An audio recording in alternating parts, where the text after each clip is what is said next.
This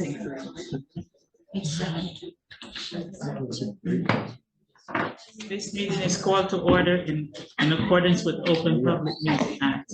Notice of this meeting was provided to the Home News Tribune, the Star Ledger, and the Highland Park Planet on January 4th, 2023, and was posted at the Borough website at www.hbborough.com and on the bulletin board of Borough Hall, 221 South 5th Avenue, Highland Park, New Jersey, and has remained continuously posted as required by law.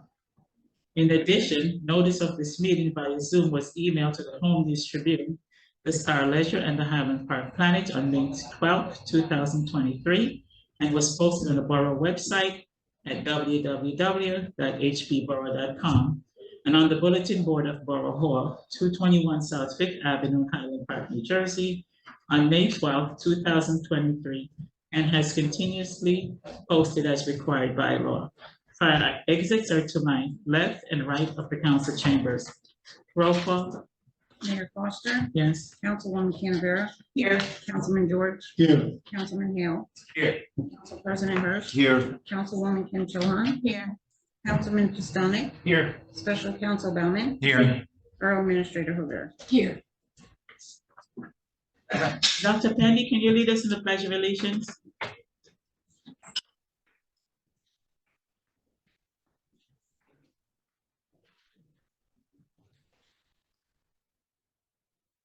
I pledge allegiance to the flag of the United States of America and to the republic for which stands one nation under God, indivisible, with liberty and justice for all.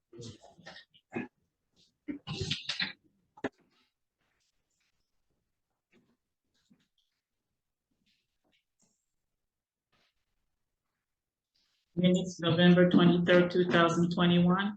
Motion to approve minutes as distributed. So moved. Second. Roll call. Councilwoman Canavera. Yes. Councilman George. Yes. Councilman Hale. Yes. Council President Hirsch. Yes. Councilwoman Kim Cho-Han. Yes. Councilman Pistonik. Yes. There's no public discussion items. We have resolutions 2023-5 for executive session. One is expansion of borough parking ordinance, redevelopment negotiations, track A, B, and C. The third one is negotiation 420 to 424 Raritan Avenue. Motion to adopt. So moved. Second. A motion, okay, we did that one. Motion to, Roll call. roll call. Councilwoman Canavera. Yes. Councilman George. Yes. Councilman Hale. Yes. Council President Hirsch. Yes. Councilwoman Kim Cho-Han. Yes. Councilman Pistonik. Yes. Now we're going to go into our public discussion, and it's now time for public discussion. Each speaker has 3 minutes. They may comment on any topic. The borough clerk will monitor the time when the 30-second warning and when the 3 minutes has lapsed. The session will wrap up by 9 p.m. The borough clerk will monitor the time and indicate when the 3 minutes have lapsed. She will give a warning of 30 seconds remaining. There will be a hard stop at 3 minutes to make sure that everyone has a chance to speak. As a reminder, I may interrupt, warn, or terminate a participant's statement if it does not adhere to the 3 minutes, or provide 3 minutes provided, or if the statement is disruptive to the orderly conduct of the public meeting, is repetitive, or not on topic that is relevant to the borough governing body. Comments from members of the public attending via Zoom. Comments from members of the public attending the meeting will be heard first, followed by members of the public attended via Zoom. Those who are on Zoom to speak, please raise the raise hand button and *9 and on your keyboard. Once you do that, then we will the raise hand button in the application, press *6 to unmute yourself when it's time for you to speak. And the borough administrator will announce when it's time for you to speak or if there's no one there. Now we're going to go to our public discussion section. I'm sorry. Any comments for public discussion? This is public comments. Public comment. Good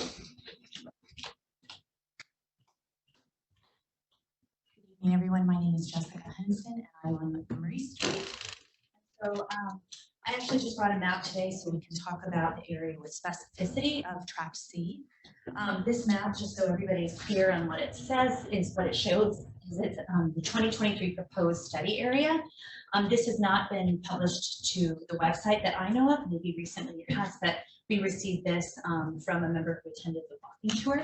So this is the area, these light purple is the 2005 designated redevelopment area. This crosshatch purple is the area that the borough owns and is in the 2020 redevelopment plan. And these yellow areas are areas that a proposed study for expanded redevelopment or seeing if that area is in need of redevelopment.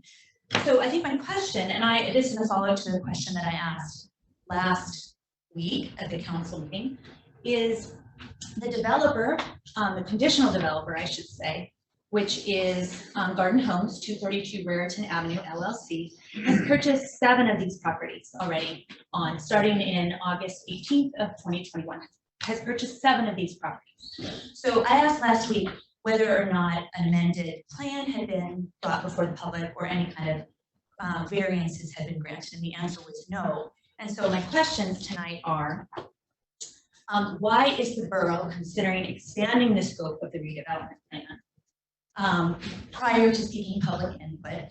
And then my second question would be, when will this new plan be shown to the general public for feedback and also go to the planning board for approval? So I'll leave this here in case anybody needs it.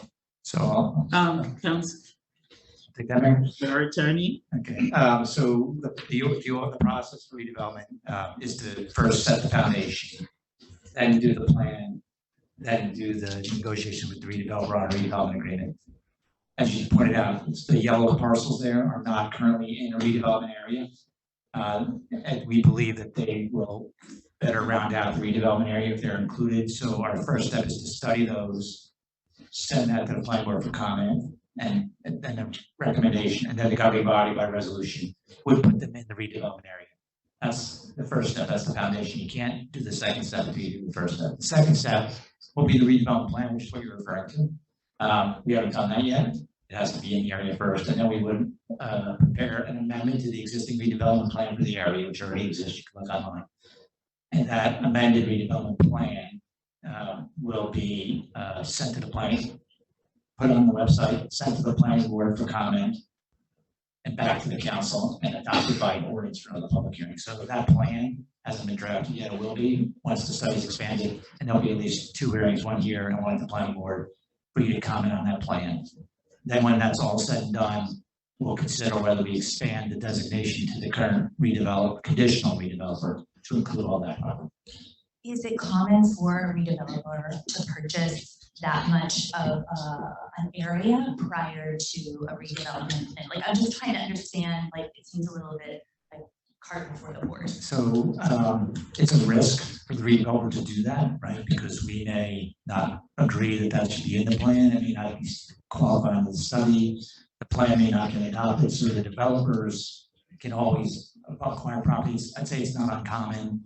It's not common. It's, you know, every property project is different. Some the developers already own all the land. Some they don't own any of the land. It sort of runs the gamut. So they're certainly well within their rights to go buy land. They run the risk that it doesn't end up in the project, and now they own that property and have to decide what to do with it. My understanding from reading the minutes from the February council is that this has been an ongoing conversation with the developer to acquire these pieces. I think they started to acquire them perhaps even before they, yeah. So we didn't have an ongoing conversation about whether they should or shouldn't do that, but they've informed us along the way when they did acquire them. Okay, thank you. Yeah. And this is the only public comment period, right? I know council meeting That is there's correct. 2, so this is the only public comment.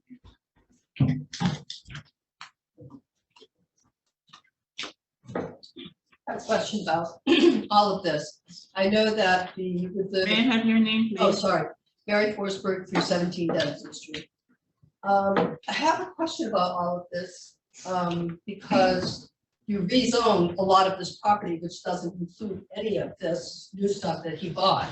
So what is going to be the process for rezoning that property? So the word redevelopment plan is synonymous with zoning, right? So when I was describing the process of redevelopment area study, then preparing a redevelopment plan that then goes to the planning board and back to the governing body for adoption by an ordinance, that is the zone, the redevelopment plan. So the process I just described to you would be the amendment to the zoning. So why did we actually pay to have a master plan done in 2019 that you adopted in December 2019 when you are basically ignoring pretty much everything that was in that plan? You've gone way beyond what the master plan recommended, So you're talking about the redevelopment plan for this area or the master plan for the town? the master plan for the town. Okay, so we're not, the redevelopment plan for this area was found to be consistent with the master plan for the town. So what's been zoned for this area is consistent with the master plan, and that was determined by the planner and the planning board, and then the governing body agreed. So we're doing the exact opposite of what you described. We're zoning the area consistent with our master plan. My memory is that a couple members of the planning board who aren't on the planning board anymore had some real serious problems with whether it was consistent or not. I think consistent with all democracies, not everyone always agrees. At the end of the day, it's a majority vote, and the majority of the planning board agreed. That's not to say that we ever necessarily have 100% agreement anywhere. Sometimes we do, sometimes we don't. But the fact that 2 or 3 may have disagreed doesn't really rule the day. It's what the majority of the planning board But determines. now you have people on there that are definitely on board with everything you're going to do. I don't know that, I guess. You're Okay, telling me. I have a second issue that is sort of related to this, about North 4th. I know that you are trying to close off North 3rd, but I have never thought that North 4th should have the parking on that blocked off by cinders, by those big cement blocks. And now those new kind of what I think are incredibly ugly wooden things. No one sits in, I just drove past it. There were 8 people sitting in front of Pino's, which is very unusual. There are never that many people. One person was sitting not on the sidewalk, everybody else was on the sidewalk. So I think you really ought to dismantle that mess because it's dangerous. If you turn onto that from Raritan Avenue, there are often trucks parked, double parked there, delivering stuff to Pino's and to Morty's and to the Sushiana. And it's very dangerous because you can't see them immediately. And I think it's time for you to really reconsider whether that should continue to be left that way. Thank you.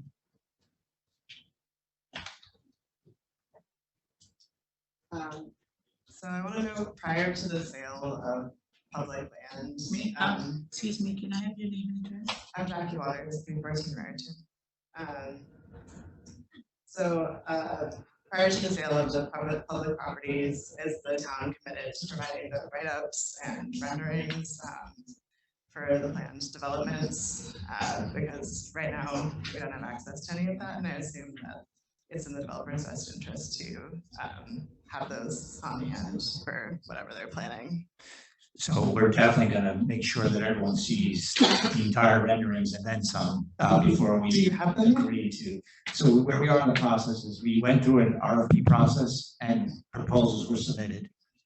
And then we conditionally designated one of the redevelopers, one for each of the 2 tracks that we have developers for so far. And we're in negotiations with those developers. We can only share so much. We shared who they were.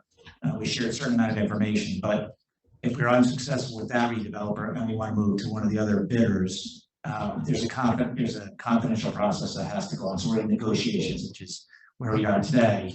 When we come out of those negotiations and have the plan, there'll be, as has been consistent in Highland Park for as long as I've been here, a robust public presentation involved in the question period before we enter into any firm written agreements. So we're in the negotiation process. We're sharing as much as we can without compromising the interest of the government, of the town. So we have, if we share too much, we will compromise our ability to negotiate, because then it's public and the other developers, for example, might find out, things like that. So it's a process I know is not always satisfying to the public, but it's a necessity to protect the interest of the municipality. But at the appropriate time, we're going to share everything, explain it, have opportunities for questions. I think it'll be a robust process, and then we'll have more than one public hearing to actually enact all that. And this will be prior to the sale of the land. And that all happens long before we actually sell the land. Sure. Yeah.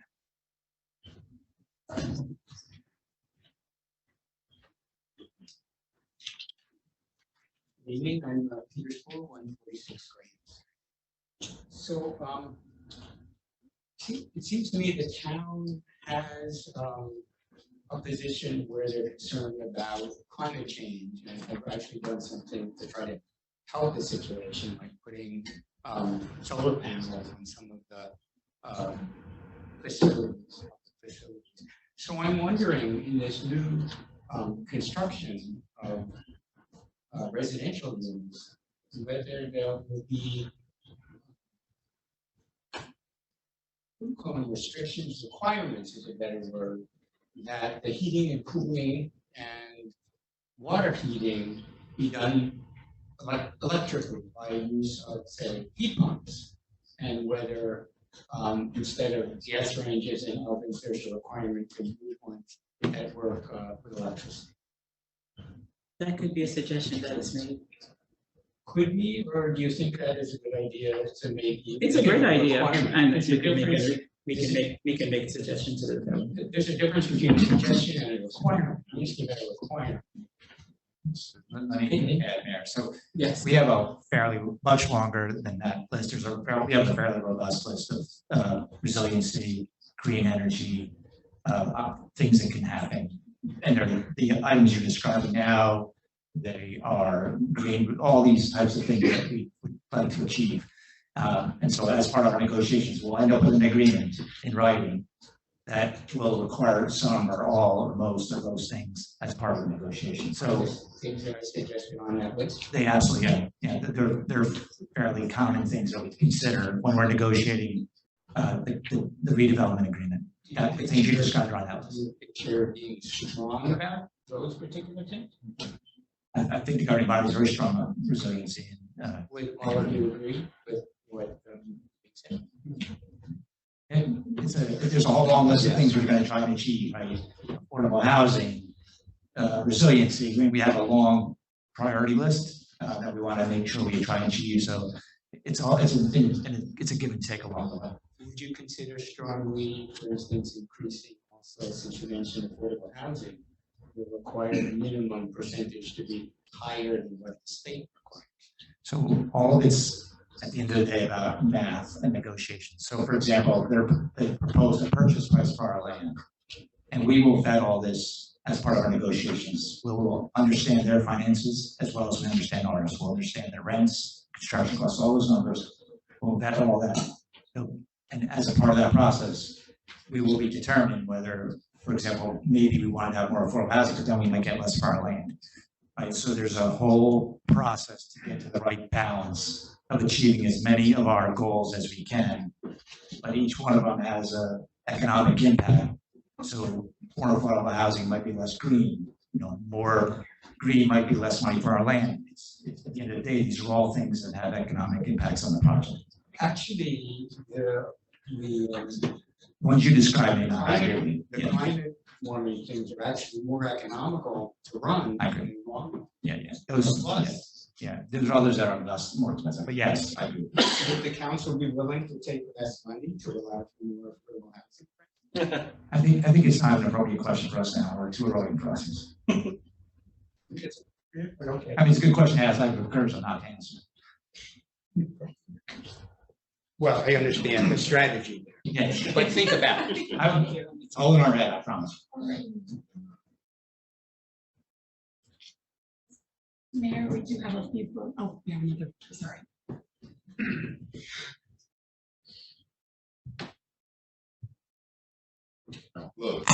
Paul Soffel, 431 South 7th Avenue. I just wanted to voice my support for moving forward with redevelopment on Track C. I know a lot of people are concerned about the future of the farmers market, but I think there are other options. I know South Third, I know we're waiting on DOT.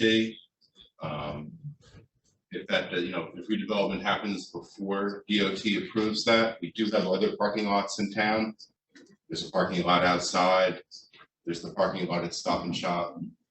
And frankly, those are more centrally located and more accessible to a lot of people in town. Parking, it's a little hard to get to the farmer's market if you're not a walking individual. But I just wanted to voice my support. Thank you.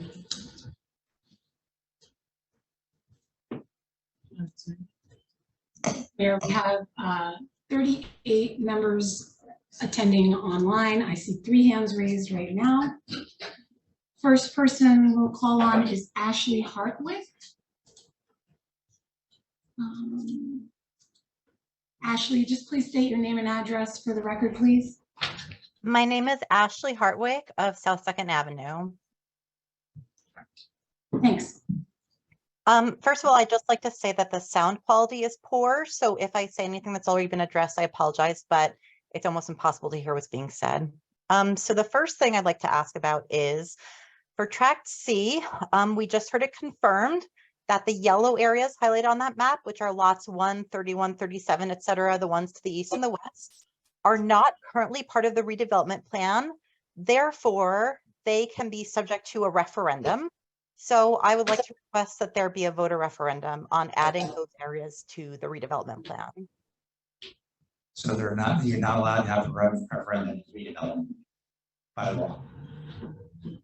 Yes, under state law, New Jersey state law, if something is part of a redevelopment plan, there may not be a referendum on it. And we have just confirmed that those lots are not yet part of the redevelopment plan. So would you consider a referendum on those lots, adding them to the redevelopment plan? The answer is no. I see.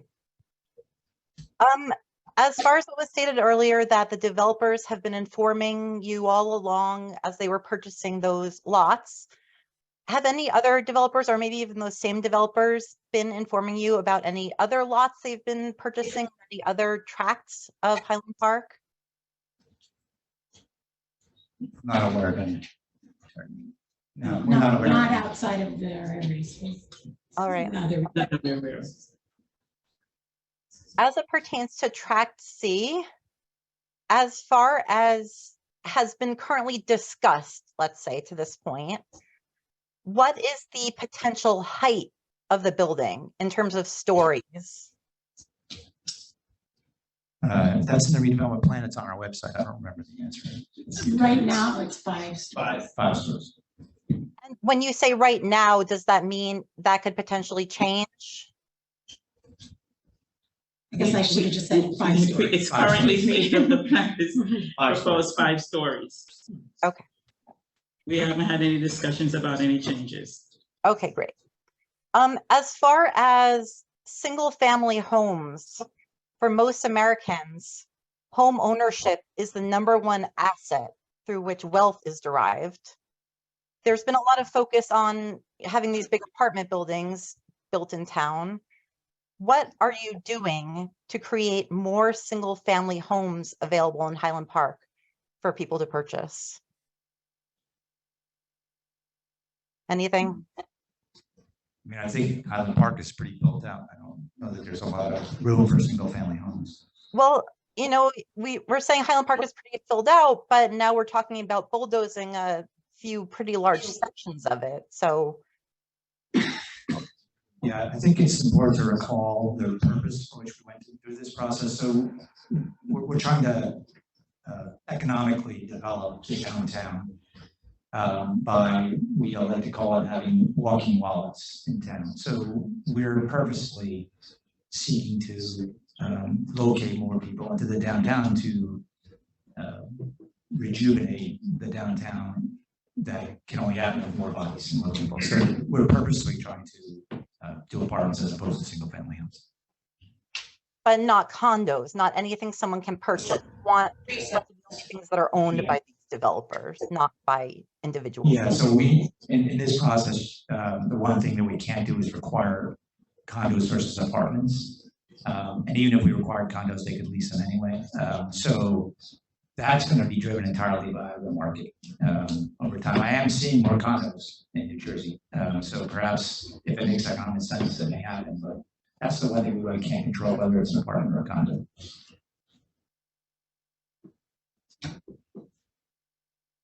Is there a particular law preventing you from requiring them to be condos? Like what, on what basis are you unable to require them to be condos? It just compromises their ability to get financing. I see.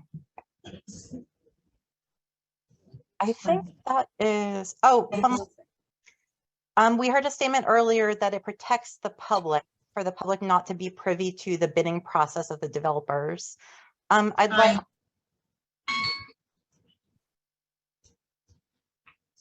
Please wrap up. You just have a few, it's time, but please wrap up with that last question. Sure. I'd like to know if you can go into any more detail on how it protects the public for them not to be privy to the bidding process of developers. Yeah, so when I say, so I represent the corporation, which is Highland Park. So when I'm saying protecting, I'm trying to protect the corporation, which is Highland Park.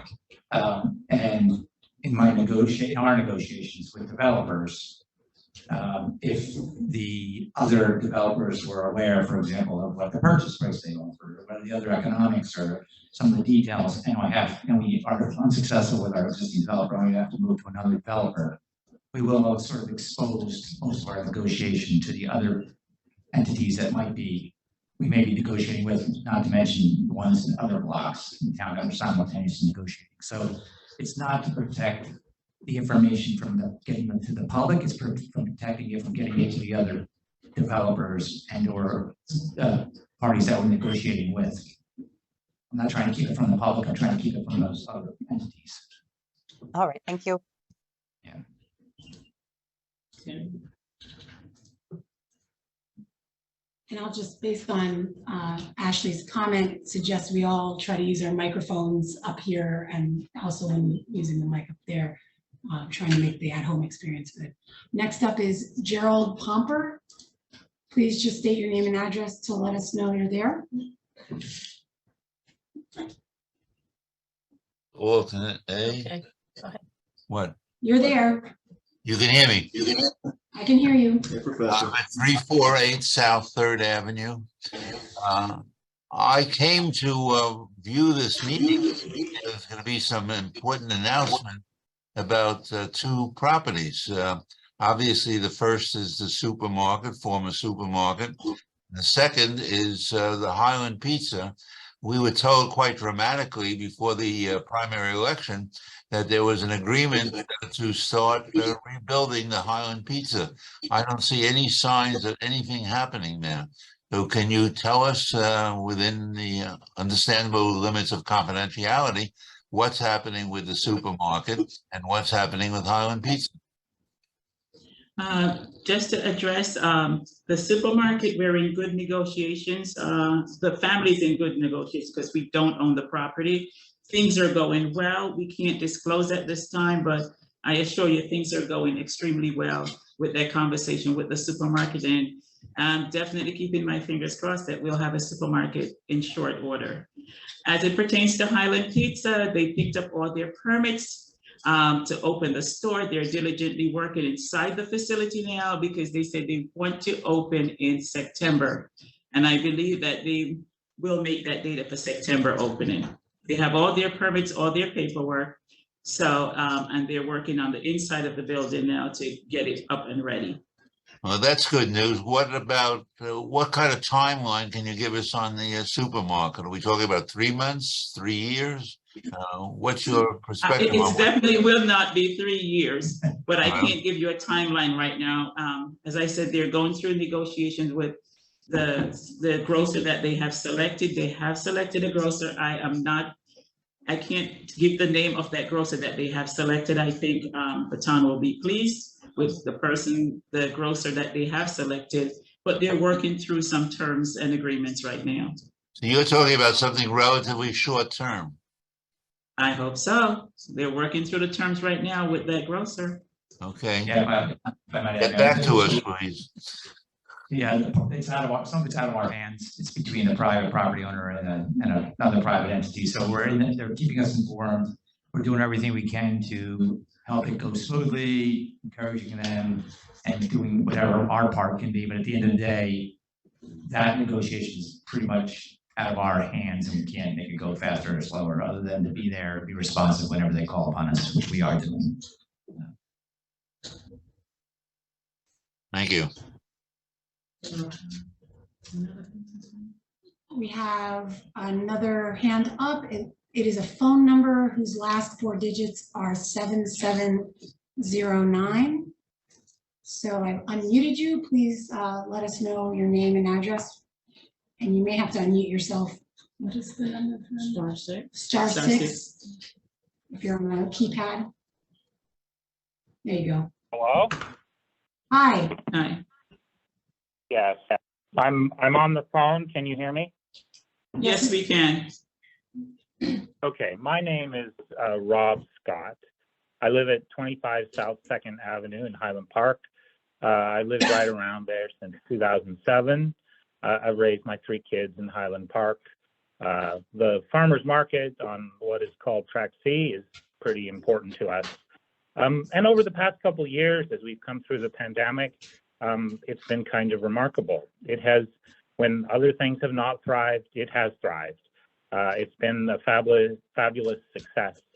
You go to the market now, there's a diversity of vendors. There are people starting their business, and vendors of all kinds and stripes. Great diversity. It's a wonderful place. I can get food there. I can't get food at the Stop and Shop. And some of the food I get there is pretty cheap if I go to Mellick's Farm Stand. So the vendors are great. I love the farmer's market. And the last time I was here at a meeting was when the Track C redevelopment plan was up for approval. And there was a tense vote. I know Council President Matt Hirsch gave a long and agonized speech where he voted for the approval of the plan. But we were given assurances that before that plan went forward, we would see the plan for South 3rd, the great replacement for the farmer's market. We would see, we would be convinced, we would be swept away with how awesome it was. It was going to be the best thing ever. Then what happened after that is we get a developer, a conditional use permit for Track C. We reopened South 3rd. Some opaque process has gone on with the Department of Transportation. So my questions are, what's going on with the process with the Department of Transportation?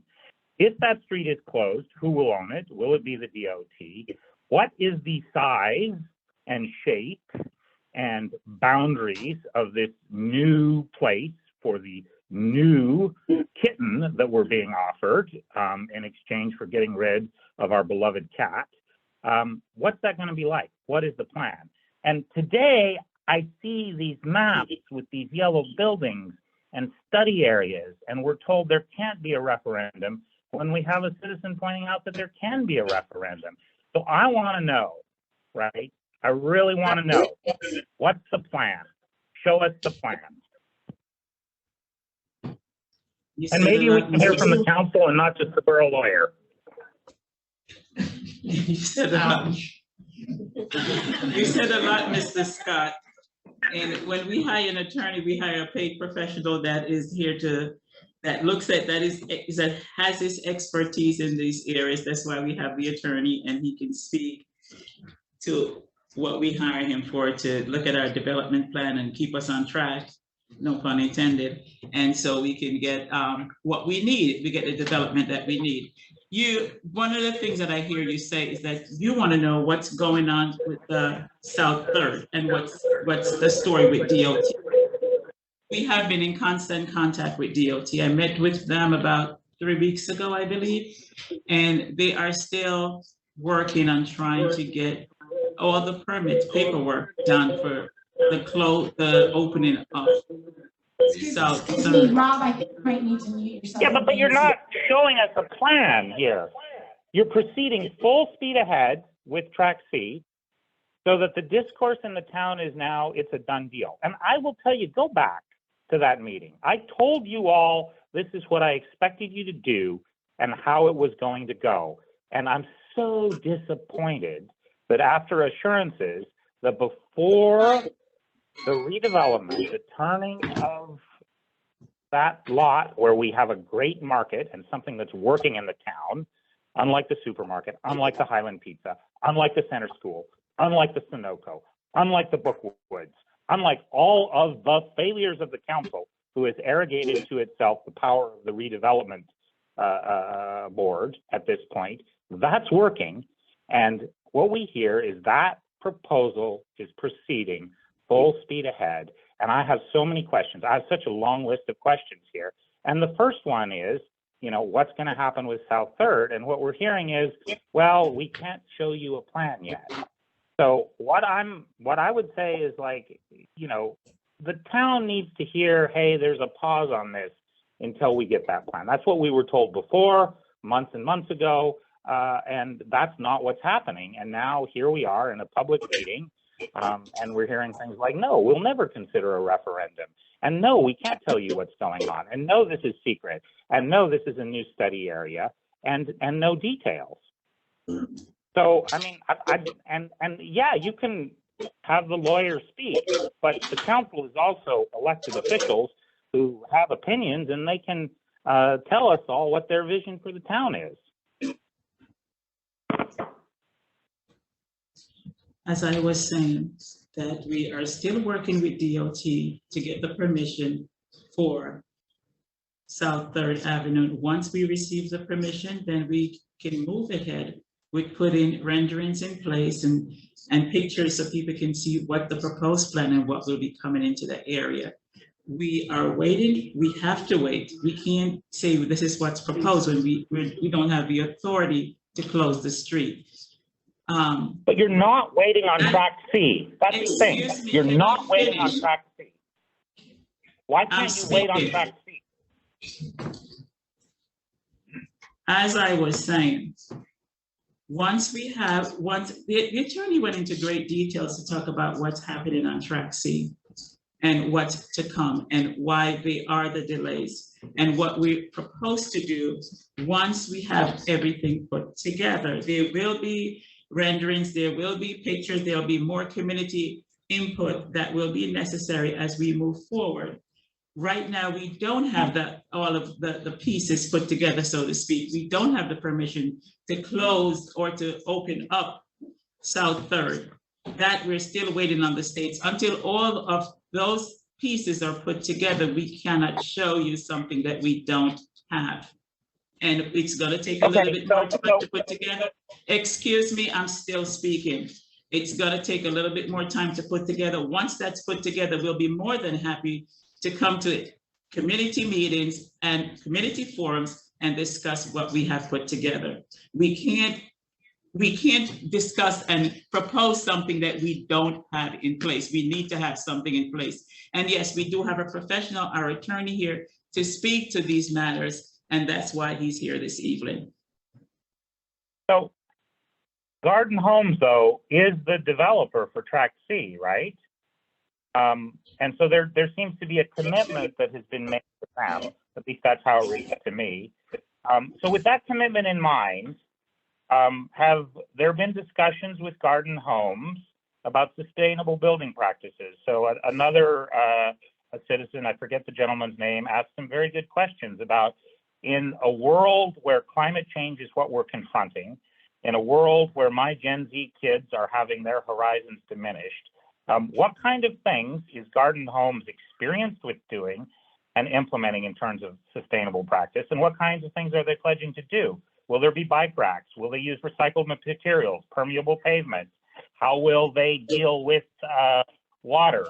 Will there be solar? Will there be heat pumps? Can you tell us anything about that? Because that's about track C. Mr. Scott, and I will yield the floor to the next. Those are all things that was discussed and that was covered by the attorney earlier. And as he explained that he's putting all of this information together, it will be discussed in a package that the developers will be looking at, and that we will strongly encourage, we'll advise we are a sustainable town. We fight hard to be sustainable, and we work hard on trying to put all the sustainable products and resources in our town. And that will be revealed in the future when we have all the pieces put together. Your questions are great. Are a lot of the ideas that you just said are something that the council is in favor of, they want to see going forward. But we are not prepared to give the details when we haven't even sat down with the developer, saw any renderings as yet. When that time comes around, we'll be happy to share. And at this time, your time has elapsed. So with all due respect, I'm gonna have somebody else come up and make their comments. Thank you. Looks like Laurel Kornfeld, you're up next.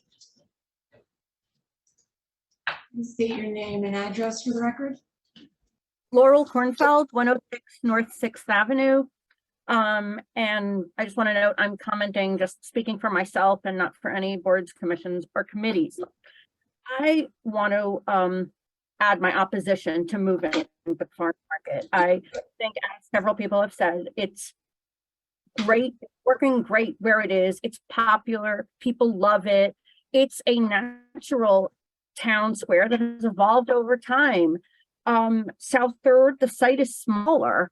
And, you know, it would involve difficulty for businesses and residents if that street is closed. We could consider maybe closing it for part of this, maybe for the warmer months like New Brunswick does with, was it George Street? But I strongly urge that we keep the farmers market where it is. I mean, there are several benefits.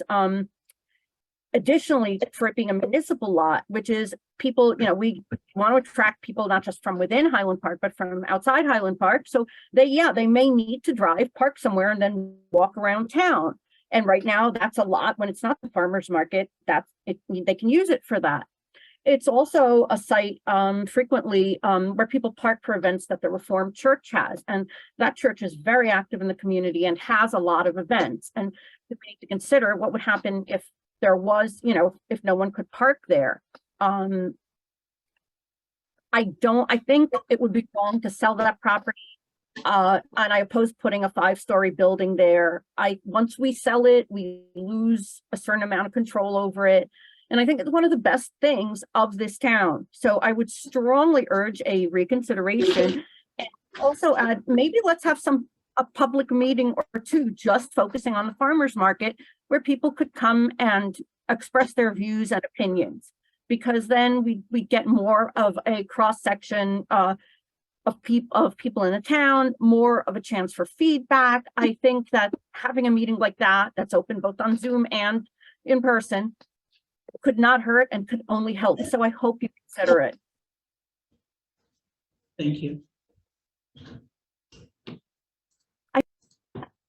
Oh, I thought all right. Yes, we have, just for the record, 42 attendees online, and I see 4 hands raised at this point. Monique Coleman, you're up next. Please state your name and address. Hi, yes, Monique Colvin, 407 Lincoln Avenue. Can you hear me? Yes. Okay, great. One question I have is, given the scope of the revised redevelopment plan, which thank you for whoever shared that map showing the larger scope of the plan, and just given the importance of expertise in the area of sustainable development, beyond, of course, the guidance of an attorney that you all have to support the council in implementing the redevelopment plan, has the borough considered reinstating the redevelopment agency? And if not, why not? We're exploring a number of things, and that's what we're exploring a number of things. We'll take that under advisement. Okay, so at this time you haven't considered that, but you are taking this under advisement, as in you would be. We are exploring a number of things, and that may be one of them.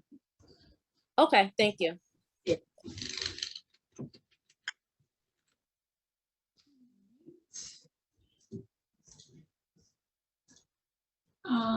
Looks like Clara Scott is up next. Please state your name and address. Hello, I'm Clara Scott. I live 25 South 2nd Avenue. I am one of the youth of Highland Park. I just graduated the high school here, so if that gives my voice any bigger impact than any other members of this community, then there's also that. I was curious about the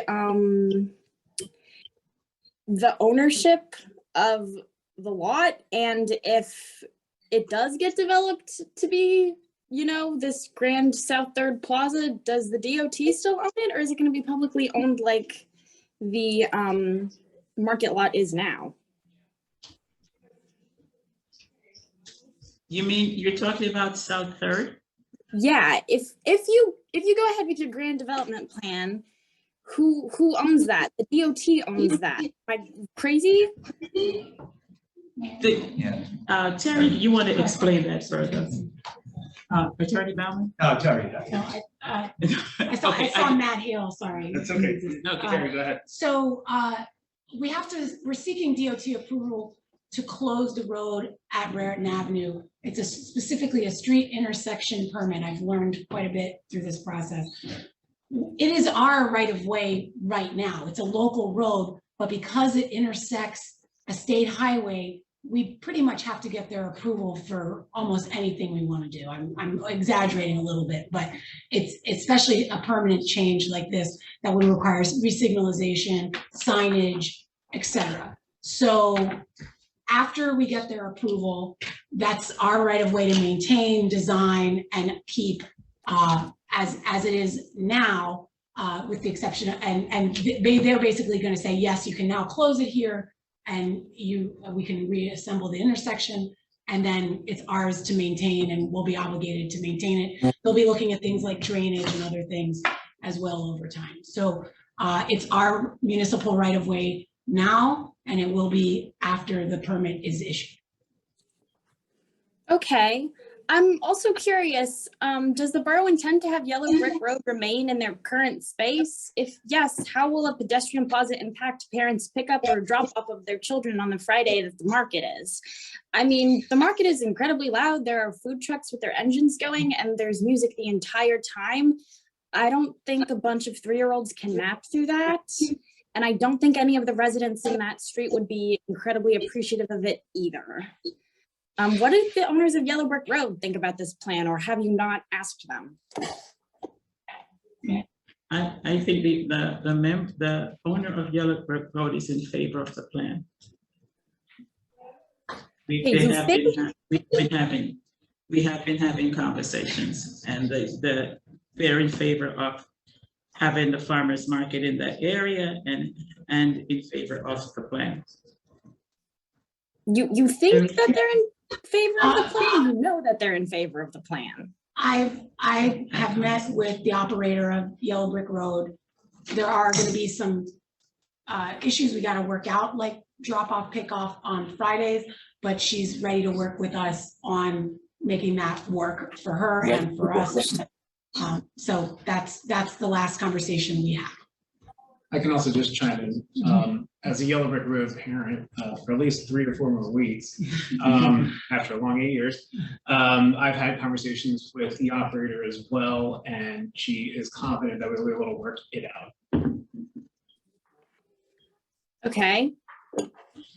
What about during the walking tours that was made? It was made clear that the market will not fit on the pedestrian plaza proposed for South Third, and would therefore have to use the lot next to Yellow Brick Road and the Rite Aid, and the Rite Aid on the lots behind the Petmar lot. Have businesses, owners, and landowners that own Petmar and the Rite Aid lots been contacted about closing off their parking lots? Yes. Councilmember Hale? I mean, we have been discussing with the Rite Aid parking lot options that make that space accessible to the municipal lot, as well as the borough-owned property, the house next to it. So we're discussing with them the possibility of using that as an access point for the South Third new farmers market. Thanks. Okay.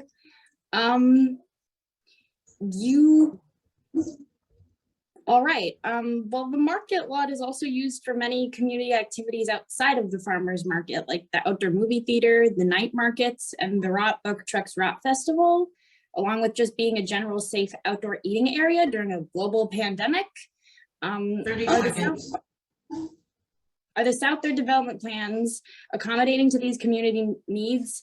Have you reached out to the other establishments that use the market lot to learn what they require of a public space?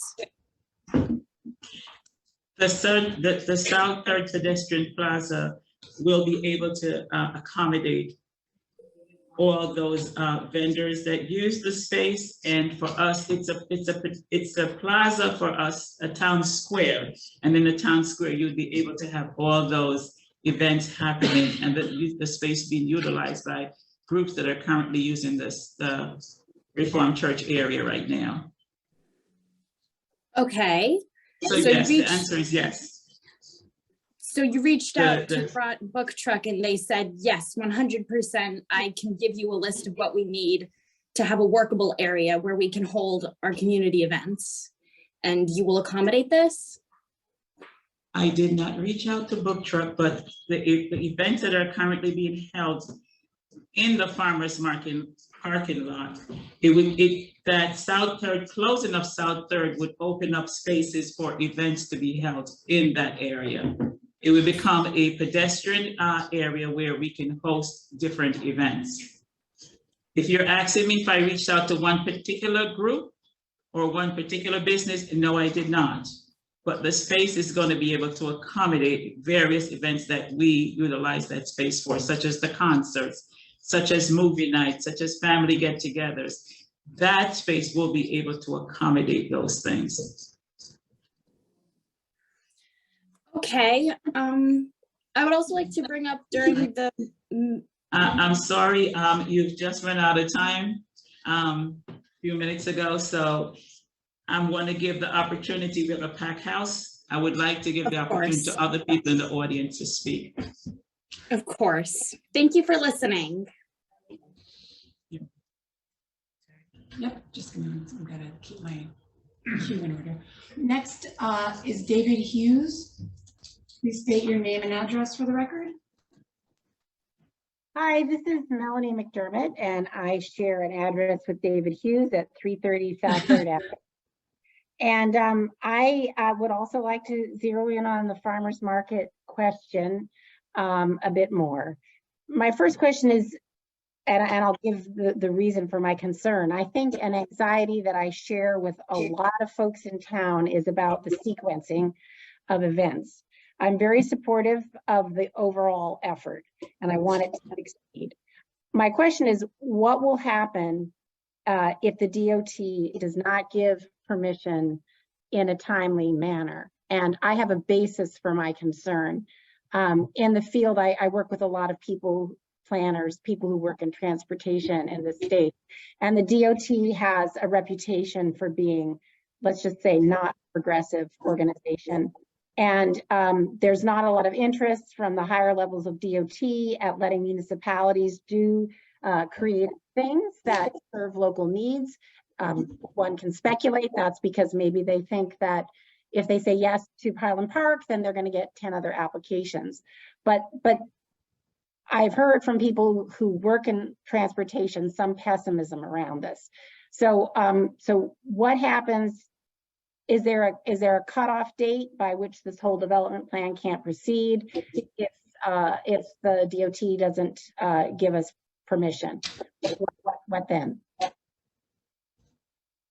Let me start off by saying I really hope that the DOT will give us permission. I met with the Assistant Commissioner for DOT, and they gave me the assurances that is very positive. They gave us the punch list, which is one of the last things that we need to accomplish and complete, which we did several months ago. So now we're just waiting for everything to be approved, and I'm keeping my fingers crossed and really praying that they're going to honor what they say. They say that they're taking a fresh new approach with towns, and they want to be as accommodating as possible because they realize that a lot of changes is necessary for them to move forward. And especially after the pandemic, they've seen how much things have changed. So they're on this path where they want to be much more user-friendly, for lack of a better term, and more welcoming to towns and get projects done and find creative ways of helping out. So with all of that said, I'm hoping that, yes, they will move forward. But I'm going to turn it over to Attorney Bauman to see if he wants to add to that. I mean, the only thing I would add is, we're well aware that we have a couple different trains that have to arrive at the station at the same time, relocating the farmer's market and the redevelopment. The redevelopment itself, as I described, the process we still have to go through is months away from a point where we're actually signing an agreement, and maybe a year away before there's a shovel of the ground or more. So I still feel optimistic that actually the DOT will arrive with the approval before we get the redevelopment to the point where we're considering it at a governing body meeting for an agreement. So, but we're mindful of that challenge, and we're pursuing parallel paths as opposed to doing one and the other. We think it's more effective to do them both, trying to do them both at the same time. Thank you. Is it still the case that the borough commits not to give final approvals for the redevelopment if the farmers market new location has not been secured? Is that still the policy of mayor and council? It's a nuanced question because we could approve it, but subject to, there's a lot of ways to slice and dice that situation. So let me just say we're going to try and get above that. Okay, it's a high wire act, and I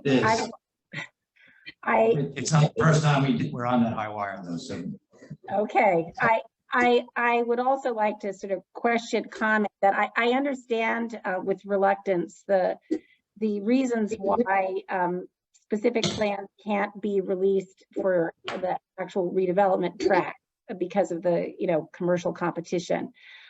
I don't understand why more cannot be shared about the farmers market, which will be on public property.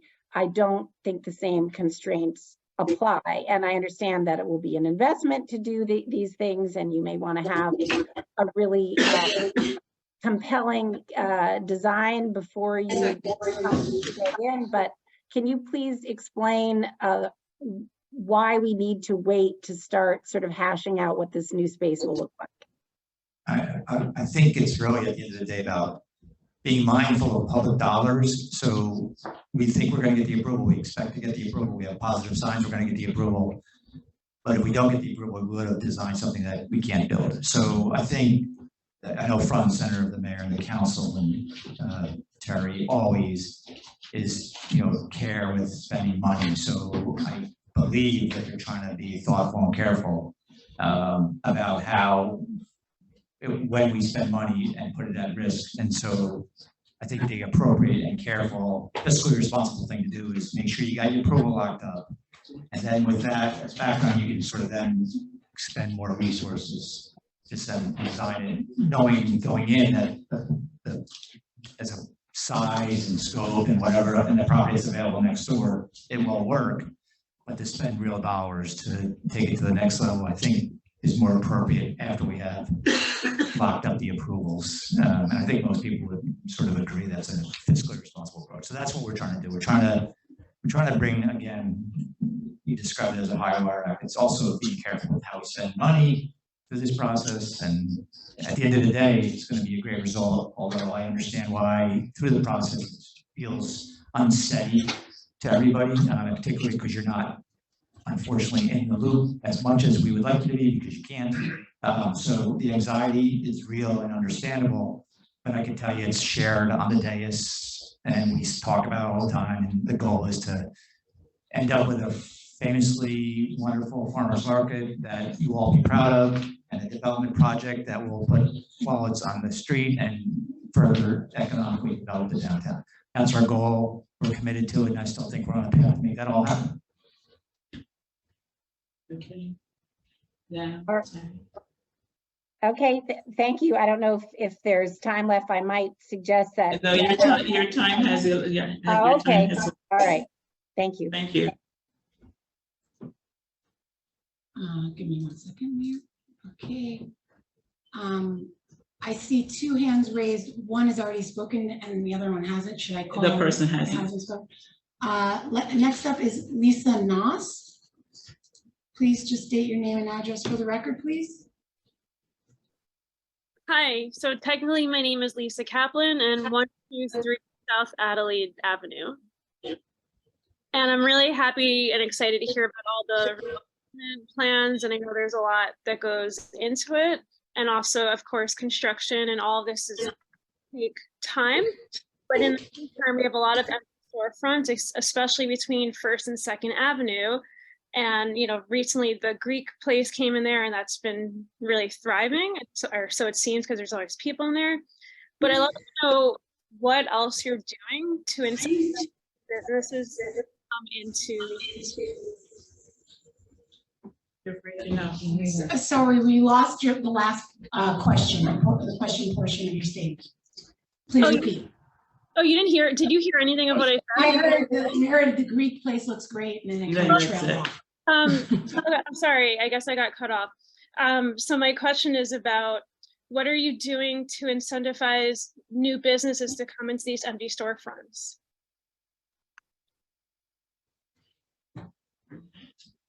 Councilmember Hill? So I can say that Main Street Highland Park and the Economic Development Committee, we are regularly and routinely reaching out to try and get businesses to come to Highland Park. We have the wide variety of things that Main Street Highland Park does really are trying to get more businesses to come here. It's not an easy sell. It really is not an easy sell right now.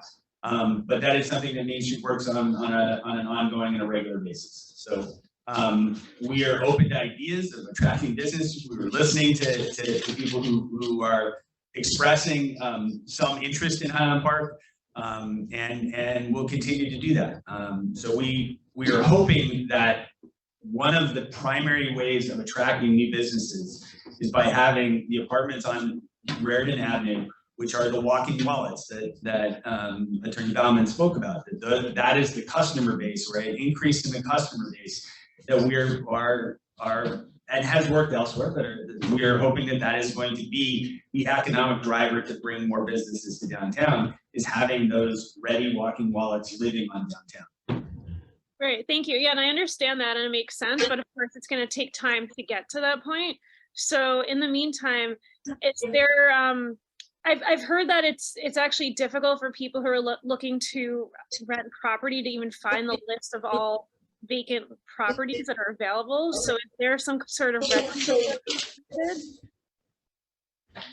So we're actually working with it. The county is working on a countywide project to be able to identify open properties that are available and what their specs are and how to go about getting those. And that's a work in progress. The Main Street has worked on, has a list that can do that, but a more comprehensive list like that is something that we are working with the county to sort of help develop that. Okay, that's great, thank you. And also my last question related to this is about vacancy tax, because obviously there's, you know, things like the gas station. Is there any talk about doing something like that to incentivize these properties to, you know, or decentivize them from being empty for so long?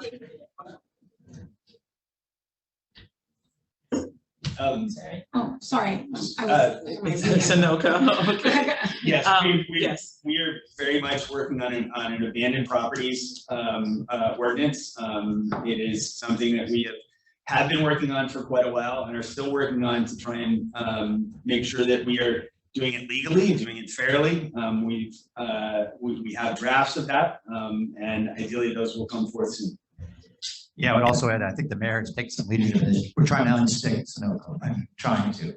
She's had meetings to try and compel them, but we're limited in what we can do, but we're absolutely trying to get it unstuck. And we're limited to what we can say as it pertains to Sunoco as well. Okay, thank you. I'm glad to hear that you're working on it and that it's a priority. Thank you. Thank you. I think we need to come back to our in-house audience and see if there's any questions.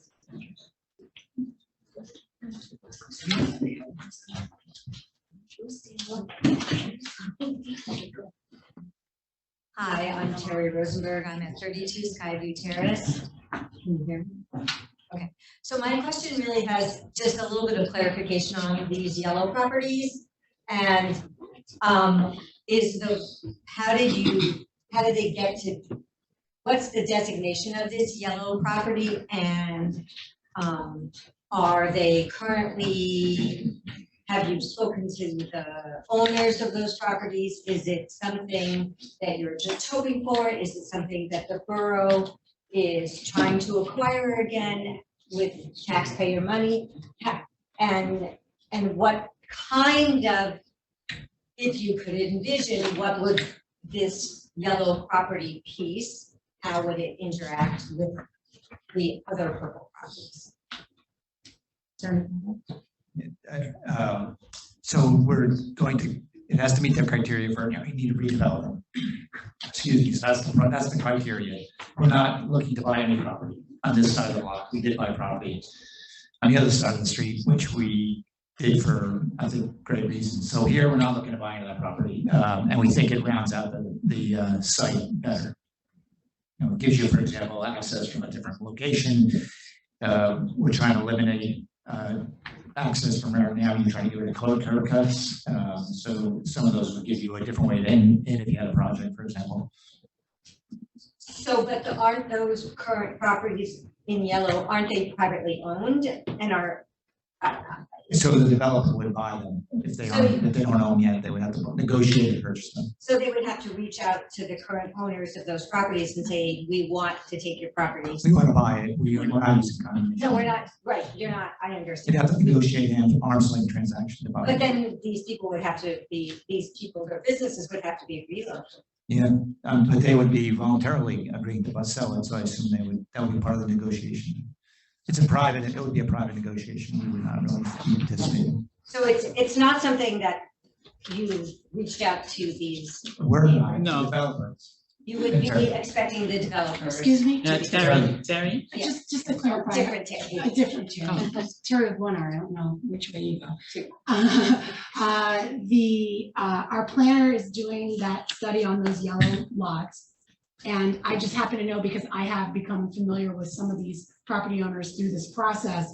So I've put them in touch with our planner. They're allowing for inspections. There's no sneaking around. We inspect the properties as part of the process of doing this area in need designation or see if it meets the criteria. So every property in yellow we will attempt to reach if there's someone to reach out to, and several of them I personally put in touch with our planner. So I just wanted, it sounded like you were concerned about those property owners. They know the ones that I'm aware of that I was able to put in touch. All of them will be reached out to because we need their cooperation in the inspection of the property. Okay, that's helpful information. Was there something else you wanted? No. Okay. Okay, thank you.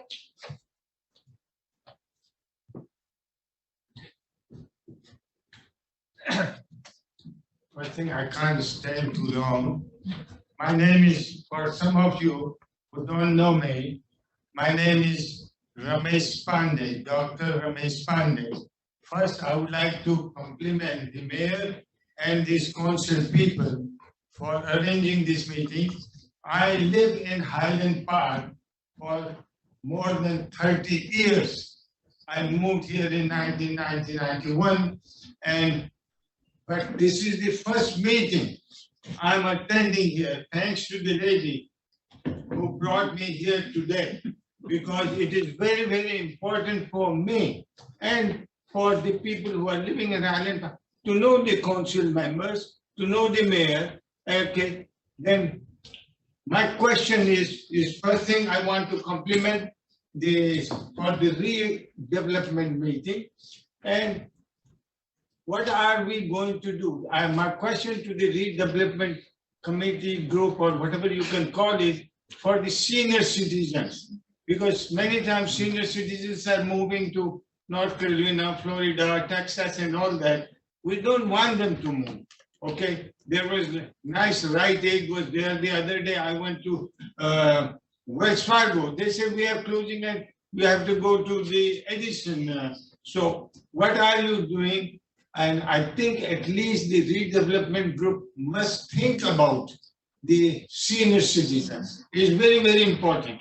And so otherwise Highland Park is a good community and lots of good people are there. And I do like all of you guys, and let the other people know so more people can come and attend this meeting, and then there is some more interaction between the council people, mayor and all that, and so it will be very good. So I'm very happy. Thank you, young lady, for bringing me here today, and I'm very happy to meet you guys. And so I've done few, I'm a crazy scientist, I'm a professor, I'm still working in that area. I tell people, people are going to live 150, 200 years, but nobody wants to live on tubes. People are going more and more into natural medicine. I'm the first guy in the world who brought the first natural medicine to treat a disease which treats sickle cell anemia. And US Post Office released a stamp in 2004, and I wear it, and many times I give this stamping. I don't have so many today to give to so many people, but generally I do give to people. And the other day I was telling Mayor Rima, I was just walking there. This young lady comes. She said, Dr. Pandey, and I was just wondering who is this. Then she says, and because she is the mayor. So it was good to remember her. So keep up the good work and let's do something good for Highland Park. So that's all I wanted to tell them, that because this redevelopment meeting is going to be held here, doesn't make whether you are Democrat or Republican, we are doing it for the people who are living in Highland. So please take care. Thank you very much. Thank you for giving me this chance to speak up. Thank you. Thank you, Dr. Pandy. Hopefully you'll come to more meetings and utilize the community center that I told you about that has all the resources for seniors. Thank you, thank you, thank you. Actually, I'm speaking again. I know these two ladies haven't spoken, but they let me go before them. I see that one of the things you're going to be talking about tonight is parking opportunities in Highland Park. And as someone who lives on Denison Street, apart from across the street from where you thought a 3 to 5 story parking garage was a solution for re-energizing Highland Park, requiring people to park their cars within 1,000, if they live within 1,000 yards to the parking garage, they would not have parking in their apartments. That was something you approved in your planning board. Not in your planning board, but in your redevelopment plan. So I'm really curious to know what kind of parking things you're talking about now. And one of the things I mentioned to Matt Hale, but at the planning board meeting, talking about Stop and Shop, one of the planning board members commented that the original Stop and Shop site had 176 parking spaces, and that the new plan has something like 76, like a third as many parking spaces. Matt said that he did not hear that, but I'm pretty sure that a member of the planning board did actually read the stuff and commented on it, that was a real decrease in the number of parking spaces in that area. So if another planning board member commented that what if a destination store like Trader Joe's came and people actually wanted to shop at that store? What would that? How would you deal with that? So I don't know if that's true or not, but I didn't have a chance to go back and hear it. But it concerns me that because you all kind of thought that building a parking garage and having developers pay for it, and now developers, of course, we're finding out think it's just not a very good idea. It concerns me that maybe you ought to get some new ideas from a planner, a different plan, about how Highland Park could redevelop. I mean, you spent a lot of money on the redevelopment plan that hasn't gone anyplace so far. And there certainly, I hope, will never be a parking garage, 5 story parking garage. and apartments built with no parking. But I don't think it's a bad idea to think about getting some new ideas on this, on all of this redevelopment here. Thanks. Thank you. Good evening, Coretta Pinelli, 412 Mansfield Street. The property for the farmer's market has been mentioned a few times this evening. And you mentioned also determining the value of that property. And at one of the walking tours, we heard that the property was being contributed. So my question is, are you receiving payment, or are we receiving payment in kind for the property, or is it cash? Yeah, I mean, we're negotiating, but it would be cash. There's nothing in kind. Okay, so when they said, because Councilman Hale mentioned that we would be receiving resident benefits for that property, and I just wanted to clarify if that was correct. And so I think one of the things in the negotiation process, right, one of the things that we have asked for, talked about, that is part of the negotiation process, is a payment for the land or other community benefits. Is there something on the land that could be of community benefit? That could be a number of different things, and it could be a walkway, it could be public parking, it could be a variety of different things. So there are possibilities for public benefit that come out of the negotiations. But the reason that we go into a development agreement with a conditional developer is so that we can negotiate the priorities for the borough and the priorities for the developer to try and come up with a deal that services both. And so the cash for the lot is a possibility, but there are other sort of community benefit options that we will be asking for or negotiating for. As we discussed on that walking tour, there are a lot of things that we would love to have. There are a lot of things that the borough would love to have and have a developer pay for them. We can't have them all. We can't have every single thing that we would like a developer to wave a magic wand and write us a check for everything that we want. That's just not the way the process works. In the negotiation process that Attorney Baumann is in and Terry is in and we're all in, we are negotiating with them for a solid purchase price, a community benefit options, and a variety of different things. That's part of the process that we're in right now. I understand. But now I'm a little confused because you said it's cash and then you said it could be. And we both, like, so it's, again, it's not either or, right? It could be cash plus community benefit, it's a whole, the negotiation, and then again, as I described before, talks about affordable housing, what resiliency or green energy, but it's all part of the negotiation. It's not one thing. We have a number of parties we're trying to achieve. So it may not be cash is what you're saying.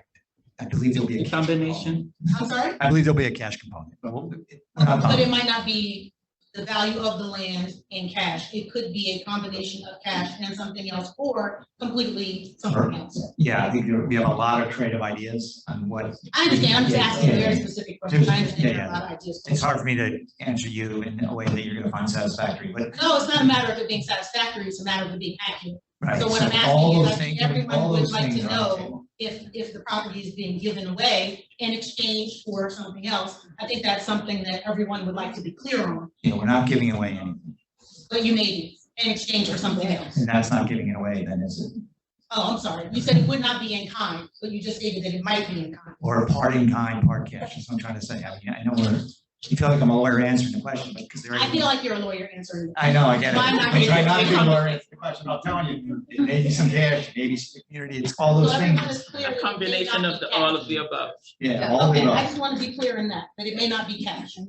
Thank you. And Council President? I am not an attorney, but I would like to just answer the question. I have not been part of any discussion where we look at where we even know what the market value of this property is and How hold are that. we offering something up when we don't know what the market value of it is? May I- Do you may I- guys may I understand what you're answer? saying? No. If you would just, if you We've would been hear the listening, rest of my yet again, and sentence, you guys have maybe. said a bunch of nothing is what's happened. We've gotten a lot of non-answers. And I don't think that it's unreasonable for us to expect some answers at this point. You have a rendering. We know that you do. The developer has done a rendering because it doesn't, anyone here with common sense with two brain cells to rub together understands that they would not spend $5.7 million, as you guys say, assembling this property if they didn't have some idea of what they were going to do with it. That's not the way that this process works. Apparently you guys think that we think that's how it works, but that's not how it works. And the fact that you won't even share this rendering with us tells us that something else is going on. What rendering have you seen, Coretta? Because I haven't seen any rendering. it. I haven't seen a rendering I either. So I haven't was seen just a wondering what rendering. So maybe you're not If you're gonna interrupt me, maybe I'll just interrupt you back. That's fine. But you guys have the stage all the time. We don't.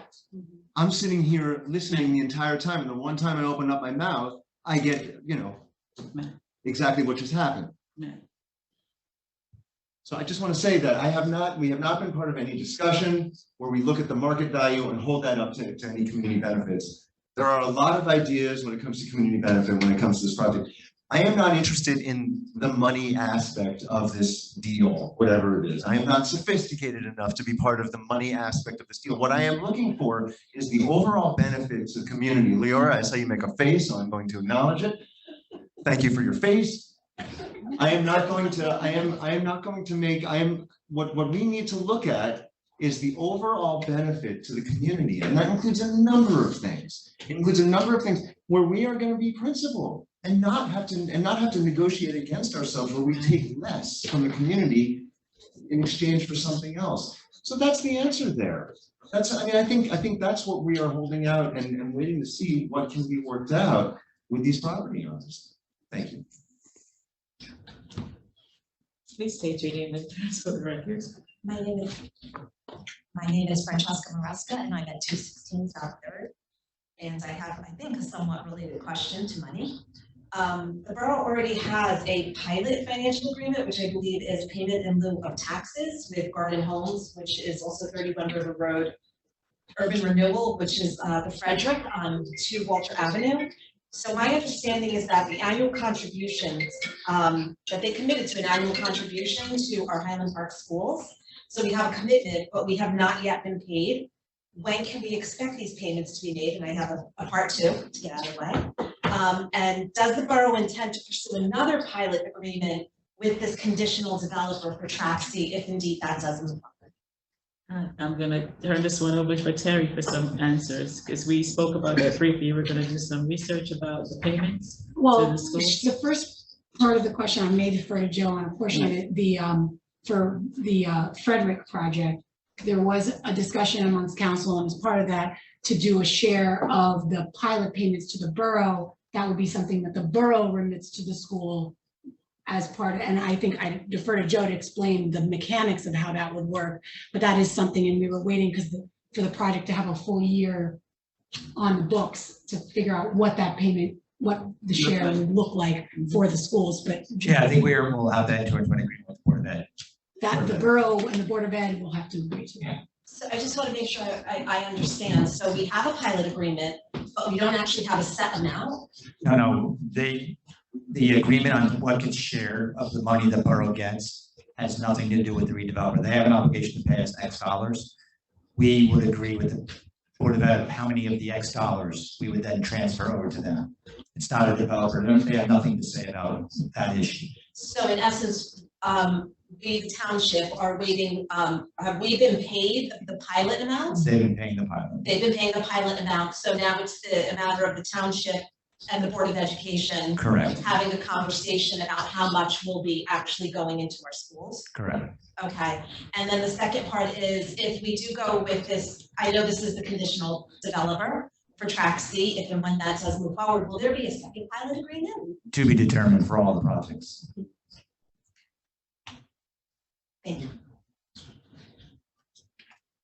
Just a quick follow-up to that. I'm curious why we have so quick to go to pilot agreements with developers when the touch-in has done all of that redevelopment with their first pilot on a specific track now. So what we have seen in the touch-in has not had pilot agreements. What is coming up has the first pilot agreement. You can Google it, first pilot in the touch-in. Like, I'm just curious why we have already gone with pilot agreements. And then my second question is, in 2015, the Department of Justice and the Environmental Protection Agency, I'm sure that you're aware of this, reached an agreement with Garden Homes to settle some violations of stormwater drainage. And that actually was on 10 different construction sites. And that's a 2015 consent decree that was then settled.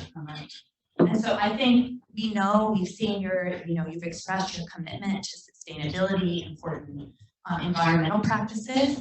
And so with this in mind, what specific plans does the borough have? And maybe this is new information to the borough, but do you have to work with this developer to ensure that neighboring properties don't experience flooding or any other encroachment through stormwater management. I mean, that's already happened. I'm sure they've changed their practices, but what are we going to do to ensure that they actually follow the practices that they're supposed to follow? Yeah, so, well, the first question, we only have one pilot agreement in Highland Park. I couldn't understand your question though. Well, my question is, why did we go so quickly to pilots when all of the development we've seen in Metuchen has occurred without any pilot agreements? So every town and every pilot agreement and every project stands on its own, right? And the way you do a pilot agreement, and you could see if you look at the records, we analyzed the request. They provided their pro formas. We had the financial analysis of it, and we agreed on what would be the appropriate pilot to make that project work. By and large, the pilots are actually more common in the beginning of towns that are trying to redevelop because you're trying to entice developers into a town where there is no development. It's rare that the pilots come later on when you've now been successful at rejuvenating your town. At that point, you generally don't need the pilot. I'm not sure of the facts in Metuchen, but sometimes there's unique reasons for the pilot. There might be an extraordinary infrastructure cost related to that project. So why Metuchen did it in that order, I don't know. But generally, the pilots are done in the sort of the pioneer projects, not when you've sort of been successful now and you have a thriving downtown, then you generally don't really need the pilots as much. So our order is sort of the order I would expect, and I don't know enough about Metuchen to know for sure what happened there.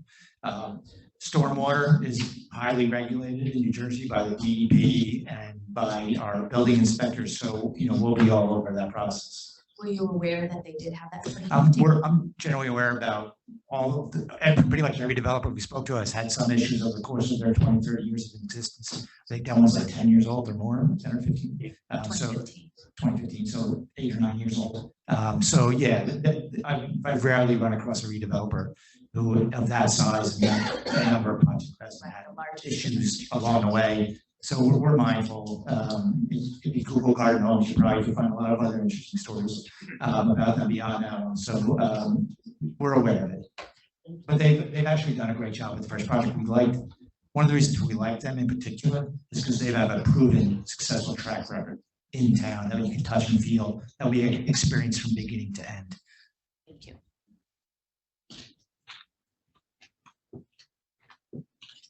Brunelli, 412 Mansfield Street. Is the city participating in financing any part of this project? No. And my other question is about the pilot. We talked about the pilot and how we don't know if there's going to be one for the second project, and we also don't know. Like, I know we talked about how like the funds aren't guaranteed to go to the school districts, but is there some sort of ordinance we can put in there to say like X amount of dollars has to go to our schools because of all the? Yeah, at the end of the day, it has to be a subject to appropriation, so it's going to be something that's year to year. Well, what I'm saying is there something that the township and the council can do saying, with this payment from pilot, X amount of dollars is designated towards our school system. We're expecting to have an agreement with the school system. An agreement. Saying that this money is going to you from them. That's the anticipation. Yes. Thank you.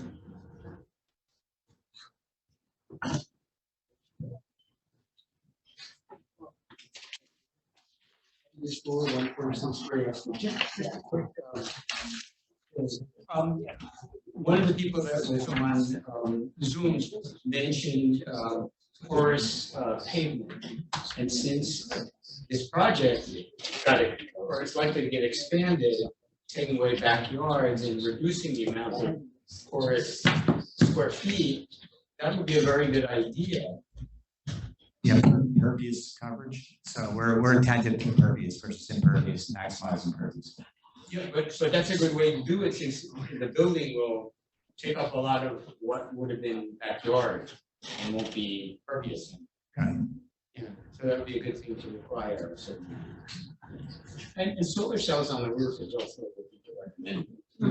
Not only because it brings in power, but it's a very good thing to have efficient power assets for that particular property. Thank you. Hello, Frank Richards, 119 Park Place. Since we had a lawyer here, I know the Sunoco station ownership is apparently a bit of a curmudgeon, maybe, let's say. But over the past several months, that parking lot and the whole area has become a municipal parking lot. And I know possession is not necessarily 9/10 of the law, but have we looked in? Maybe we pay for a little bit more to be a little bit more aggressive. That lot is full all the time with the Greek restaurant, with farmer's market. I see trucks, semi-trucks parked there, our police parked there. I'm pretty sure there's even a bench in the flower area there. So it seems like it's a town area. You're gonna ask me to go back 35 years to law school. I think you need 30 years of adverse continuous possession to actually have an adverse possession claim, so I don't know that we've done it for 30 years, but I appreciate your point. Okay, but have we thought about looking into, I mean, there used to be a fence around there, and now there's no fence, and it's just utterly useless. I think we would be on the wrong end of that legal battle. Yeah. Okay. Mayor, I do see a few hands up still online. You want me to? Yes. Okay. I'm gonna go with someone who hasn't spoken yet, Rob R. If you could please state your full name and address, please. Hello, my name is Robert Slevich, 123 Magnolia Street. So I have some statements and some questions. I mean, first off, on the pilot, typically 2/3 of taxes go towards the schools. Like after the county gets its cut, whatever that is on any pilot, I'd like to see the council commit to 2/3 of whatever they're getting in the pilot every year going directly to the schools. I don't think this is a negotiation. I think this is just the amount that should be going towards the schools. And I don't think that it needs to be negotiated. I think you just need to commit to it. I have a question about, I see that you guys have been working with the planner in concert with the developer, looking at those additional properties in yellow. So in my mind, I see that the town is spending money with the planner to work with the developer towards figuring out what they can do to acquire these additional properties. And I'd like to see the town spend some money and put together some renderings so we could see what South Third might look like and develop some plans to see how that space could be a potential farmer's market lot. I saw the town, they spent a lot of money on Tract D when there was a commitment there, and it was marketed as a linchpin that we needed a year ago, a parking deck for Tract C, Tract B, and Tract A to move forward. A year later, Tract D is on the back burner. We're not getting a parking deck, thank God. We had renderings of a festival street prior to any New Jersey DOT approval of any sort of variance or approval or change. But now we can't get a simple rendering or markup or drawing of how we're going to use the Rite Aid lot, how we're going to use the Petmore lot, how we're going to use our municipal lot. We have a right of way. I think you guys could put together a rendering and a plan, spend some money. You're already spending money at the benefit of the developer to look at these other properties. Spend some of our money and put that towards something that we can look at and something to compare and something that we can use. And then in terms of the property and the value of that property, of the farmer's market lot, in 2005, we had a redevelopment plan that committed 12,500 square feet of space in a building, 2,500 square feet of space outdoors, based on public input. When was the decision made to take that out of the redevelopment plan and shift it somewhere else that no one agreed to, no one has seen a plan for, and there's a tremendous amount of public opposition to? Thank you.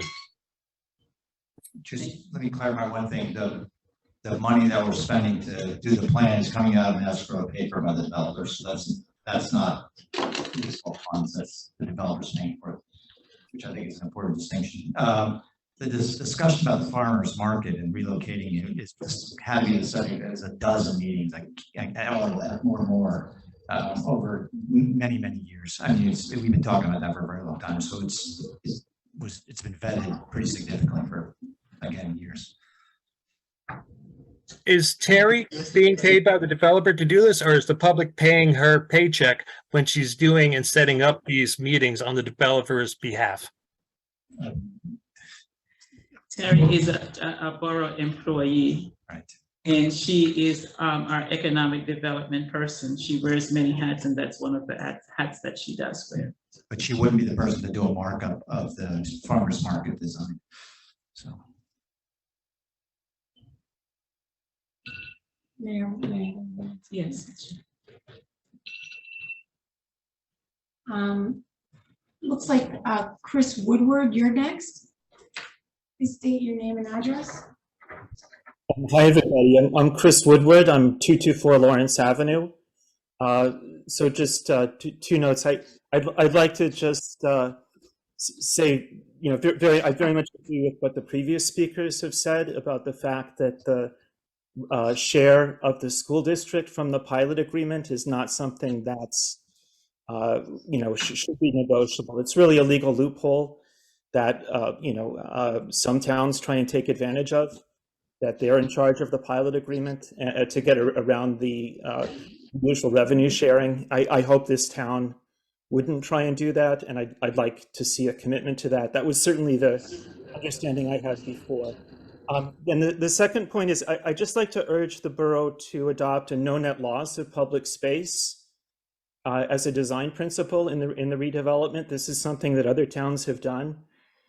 If we take South Third, that's now a public space, and change its use, the amount of public space stays the same there. If we take the space that's currently used as the market space and sell that, that's a loss of net space. And so the no net loss design principle, it's something that urban planners are very familiar with, you know, says that that should be compensated in some other way.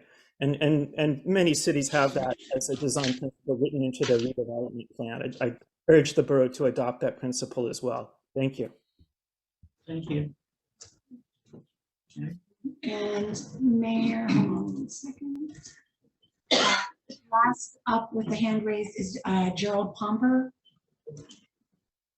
Can you just confirm it's you and state your name for the record? Mr. Pomper? Can you hear me? Yes. Okay, thank you for letting me speak a second time. I just wanted to say that there's a certain romance to the existing farmers market that I think ought to be punctured. It's a pleasant space in some ways. It's also very crowded. There are trucks out on Raritan Avenue when the farmers market's there on Friday that blocks traffic, and it's actually dangerous. The farmers market does not contribute anything in revenue to the borough, and those farmers make some money out of it, but it doesn't come into any stores. If we could use a new farmers market which brought in revenue, or retail stores selling fruits and vegetables, that might be something to the borough. And if we had a new building on Raritan Avenue, that would be a great contribution.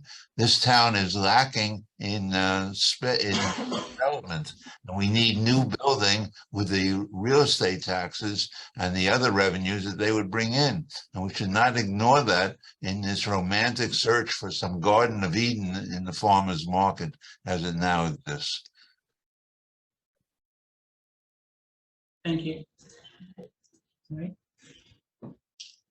Mayor, no hands online. Okay. That concludes our online portion, I guess. Any additional comments? See that there's none. I'm going to make a motion to adjourn to executive session. Second. All in favor? Aye. Nice. Have it. Thank you all for coming out.